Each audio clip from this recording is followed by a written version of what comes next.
Is there such a thing as American Islam? Yes and no. Yes and no. Because the Sharia is what it is. And our Aqidah is what it is, right? Islam is Islam. And there are some things in our faith that never change and are never going to change. And we need to be crystal clear about what those things are, right? So if somebody says American Islam and they mean like taking some of those things and leaving other things and changing this and changing that, those fundamentals, then we say no, there's no such thing as American Islam in that basic sense, that these unchanging essentials, the prayer, the belief in Allah, the belief in the messengers, the belief in the books, believing in the supremacy of the Quran and the supremacy of the Hadith when it comes to guiding our lives, when it comes to normative and normal interpretations of the Quran and the Sunnah, not just doing anything, reinterpreting it how I want in order to meet sort of modern expectations of what we think justice is, when Allah said justice is really something quite different than what I think it is. No, then in that sense, there's no such thing that American Islam is phony, if that's what American Islam is. But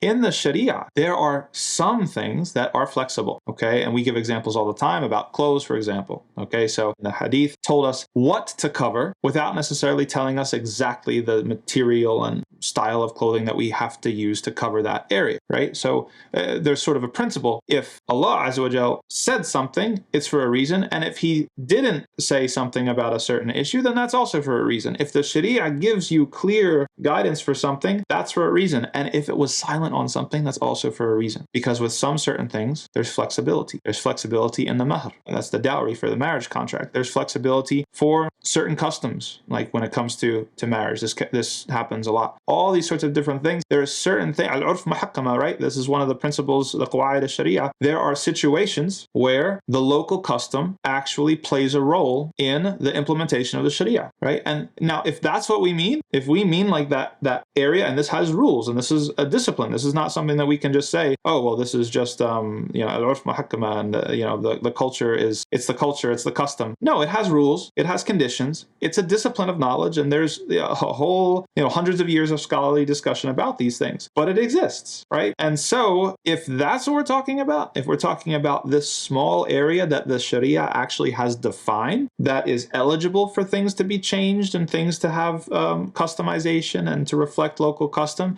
if that's what we're talking about American Islam, then that's fine. If we're talking about how to prioritize and select certain principles in order to address the specific problems of this society, that's American Islam, then that's fine. But the problem is that people play games and people say things and they mean something else.